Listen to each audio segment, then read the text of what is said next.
With Sweden becoming ever more involved in conflict zones that would see its forces fighting in close quarters or urban terrains, the thought of creating a new design to be effective for both near and far has been floated. All right, y'all, welcome back to Combat Arms channel. Okay, so today we're checking out something pretty cool. We're checking out the history of the Swedish M90 camouflage pattern. So I think my first exposure to this is when I did the camouflage tier list. I wasn't too familiar with a lot of other countries' camouflage patterns. I had seen some, I had commented on them, but you guys recommended some camouflage patterns to check out, and this was one of them. So I actually have a hat here that has the Swedish M90 camouflage pattern on it. So you can see some pretty big shapes, but yeah, I want to learn the history of how this camouflage pattern came to be because it is pretty unique. So they're calling it the Splinter Camouflage. I didn't know it was sort of called that, but I guess it's like a family of camouflage patterns. But we'll check out this video. It's from Uniform History, which should do a pretty good job of explaining it, I guess. But let's check it out. Splinters. Chances are you've had one before. They can be a real pain, but not all the time. No, in fact, they can be quite interesting when they're not stuck under your skin. If you haven't guessed by now, we're alluding to a camouflage pattern, specifically Sweden's most recent one, often known by its nickname of Splinter. So without any further delay, let's cover the highly requested Swedish M90 pattern. I thought that referred to the old camouflage pattern from Germany, but I guess not. Oh, is that the Pontifical Swiss Guard there? What the heck, the drone with Barrett 50 cals? It's the late 1960s and the Cold War is in full swing. In Europe, NATO and Warsaw Pact countries were staying vigilant and keeping an eye on one another. However, one specific country remained unaligned yet actively kept its armed forces prepared and up to date: Sweden. Since the policy of 1812 was adopted, the country had remained neutral, though often only on paper. Starting in World War I, Sweden had officially kept itself unaligned in every major war or conflict, but oftentimes provided aid or support on some level to either one side or the other, and even in some cases both. Right, so I think in World War II, the Swedes gave aid to Germany. I'm not too sure on that, but I wonder what sort of started that mindset of them just trying to stay out of conflict. I mean, I guess it's a pretty good idea if you're just trying to look after your own country, but I know the U.S. had a policy like that for a little bit. It didn't really work out for too long, but yeah, I wonder what sort of prompted Sweden to sort of adopt that sort of policy. If you guys know, please feel free to throw it down in the comment section. Regardless of its neutrality, it often made a point to keep its forces prepared in the event it would become involved. This was the case in the late 1960s. With the ever-prevalent threat of nuclear war between the US and USSR, Sweden had hoped to remain unaligned so as to spare itself from first strikes. However, it was well aware a land invasion from the Soviets was very much a possibility. This led them to focusing on a policy of total defense, which meant preparing their forces and nation to rapidly mobilize at a moment's notice to meet invading armies through a variety of ways. One major element of this was to distribute vehicles and fighter aircraft around the country to be ready to mobilize virtually instantly. However, the issue of concealing these larger vehicles and equipment became a primary concern, which inevitably led to investigating, designing, and implementing a camouflage pattern that would best blend into the countryside and terrain. Enter the FOA, short for, and forgive any mispronunciations here, Försvaringsforskningsanstalt, or in English, the Defense Research Institute, which spearheaded this camouflaging project. Initially, a variety of German World War II patterns were looked at for inspiration, but ultimately the concept to create an original, fully Swedish design was decided upon. After a number of field studies, which include... Yeah, so I wonder who is the actual... I wonder what country created a camouflage pattern first, because I know, at least going back to World War II, not many countries utilized camouflage patterns. I know the U.S. Marine Corps had their, like, frog skin or whatever. They had their Pacific Theater camouflage pattern. And then I think Germany had some sort of, like, experimental ones. But aside from that, I'm not really too sure how many other countries adopted a camouflage pattern.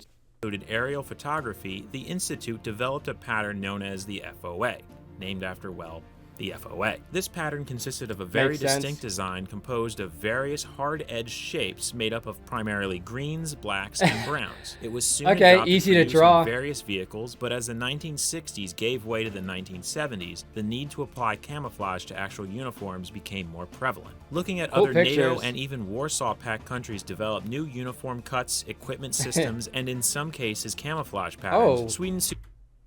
Hold on, what is that thing? That looks freaking sick. I'm not even sure what country those guys are from, but they got like a mounted machine gun on this weird three-wheel motorcycle or something, or maybe it's just a normal motorcycle. Okay, cool.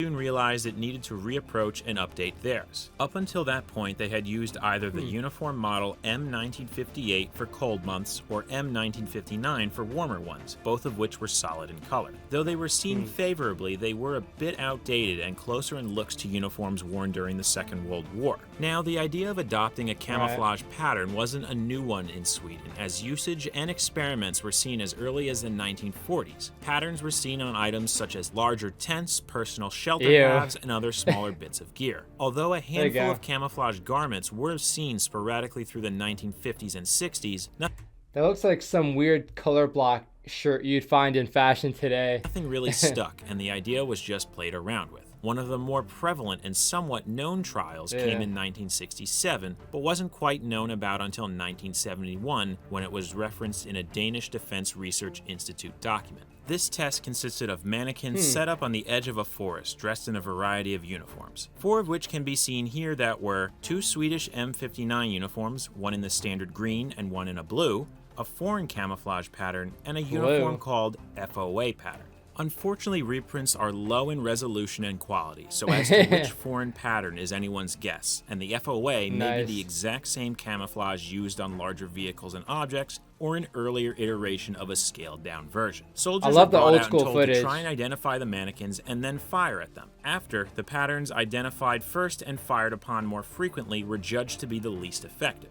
Skip forward to the 1970s, and the experiments really started to come into primary focus as far as urgency. Perhaps the most well-known experimental pattern came from the firm Barracuda, now a part of Saab, which had unveiled a camo often referred to as Trial Camo Dot 1970, but now simply known as Barracuda, which implemented a similar splintered look from the FOA, but also incorporated circles of various sizes and colors. Not many circles in nature. The M59 uniform cut, and a handful of other items in limited numbers, which went through various tests for a short time before ultimately being dropped as an option. It did, however, find its way into circulation as a fabric cover for certain vehicles and other larger equipment, which can be seen occasionally today. Kind of looks like Fleck with Tarn. all this going on, many would think a variety of patterns were developed and looked at, but that's not quite the case. Instead of starting from scratch, the Defense Institute once again looked to their original splinter pattern. They wanted a pattern that would not only be effective concealing forces, but also one that was distinctively Swedish. This mentality sort of spawned an almost urban legend regarding these new uniform systems. It details that Sweden wanted a pattern and uniform cut that would give troops a sort of cutting-edge and state-of-the-art sleek look, one that would be inspired by the US and other newer NATO uniforms, but give them a run for their money. And I don't know what they were sort of basing it off of. I know they're trying to keep it Swedish, but if they're basing it off of other camouflage patterns, I don't really see it. And again, trying to go for looks more than efficiency is probably not the best way to do it, but okay. I mean, it looks cool. And again, I do love these early pictures that they have showing up here.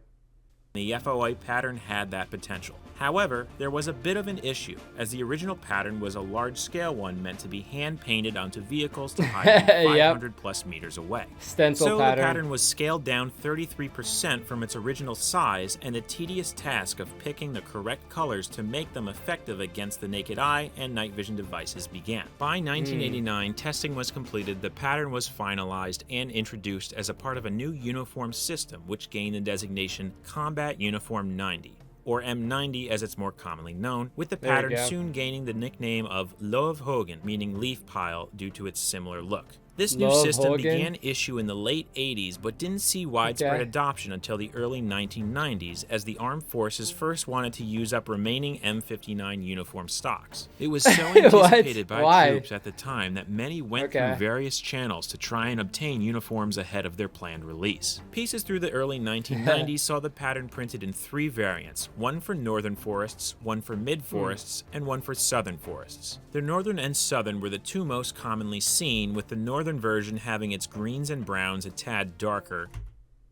Man, okay. Being colorblind, I can't see the difference whatsoever. I mean, my hat kind of looks like an in-between of both of them, to be honest, so I've got no idea. I mean, you could tell me they're the same and I would absolutely believe you. While the southern had them lighter. Though the idea of having them region-specific was good in theory, it often resulted in the various pieces being issued together, causing a mixed match of uniform pieces and gear. This inevitably led to the 3 versions being consolidated into one, which was closest to the colors of mid-Swedish forest, though pieces in the original variants are still in circulation, along with your standard batch differences. Things started changing around a bit, though, as the 90s progressed into the 2000s. Swedish forces found themselves increasingly involved in international peacekeeping operations through NATO and the UN. Though some nations like Kosovo, Bosnia, and South Korea were mostly made up of temperate terrains in which the M90 was effective, others, such as Somalia, Sudan, and Afghanistan, were not. And so in 2004, a desert variant of the pattern known as M90K was introduced. This variant basically took the greens of the woodland colors and turned them to tans and browns for desert and arid environments. One final version appeared shortly after, known as Taiga Snow UV Print, named after the company that developed it, Taiga AB. This version come up with better names and adjusts the colors to be used in snowy terrains. Though all white oversuits are still used by a majority of Swedish forces, this oversuit has been seen being used by certain special forces members. Oh, the aesthetics. So with this camouflage family being around for just over 30 years, is it here to stay? Well, that's yet to be determined. In 2017, a collective project consisting of the members of NORDEFCO, or the Nordic Defense Cooperation, those being Sweden, Denmark, Norway, and Finland, began, in which the uniform... let me see that real quick. Denmark has some pretty sick gear. First of all, that's a cool picture right there. And it looks like their camouflage works, but what was that? Denmark. They kind of look like their gear looks very similar to the Brits. I don't think we've ever done a reaction to Denmark. I can't remember, to be honest, but I don't remember seeing this gear at least. And yeah, it looks very similar to the Brits, not gonna lie, pretty cool. Norway, and Finland began, in which the uniforms of each of the 4 countries would be standardized into what's being called the NCU, or Nordic Combat Uniform. The idea is that uniforms, gear, and equipment would have versions for jungle, desert, and temperate environments, i.e. Europe in both winter and summer months. Items would be the same across the board, with the exception being that each nation would have its own camouflage pattern printed on it. As of 2019, Sweden is contemplating updating or completely replacing the M90 pattern for this new system for a number of reasons. The first and foremost reason is that the pattern is over 30 years old now, and many feel it's time for an update. There are a few who see the pattern as not much more effective than the solid colored uniforms that came before it. Additionally, when the pattern was introduced, its main purpose was to hide wearers at a distance, as conflicts in Sweden would have consisted of battles throughout the countryside. But with Sweden becoming ever more involved in conflict zones that would see its forces fighting in close quarters or urban terrains, the thought of creating a new design to be effective for both near and far has been floated. Another reason falls somewhat under security matters, as when the pattern was unveiled, the government didn't copyright it. This led to many companies creating commercial copies, variations, and numerous assorted pieces. As of right now, trials for the NCU are continuing, with camouflage patterns not yet fully decided upon. We'll be sure to cover that and any new patterns that may be announced in a future video. But for now, it looks like that's all we've got for the Swedish M90. Hopefully this long-awaited and requested video was enjoyable and educational. We'd like to thank Ludwig Toftling, as well as Discord users Neil Norrköping and Mr. Nice Guy 69, who provided various bits of info, pictures, and translation services. Be sure to subscribe and hit that bell to be notified when we upload, or just check back soon for more of the history of, here on Uniform History. Nice picture at the end there. So I'll make sure I subscribe right now.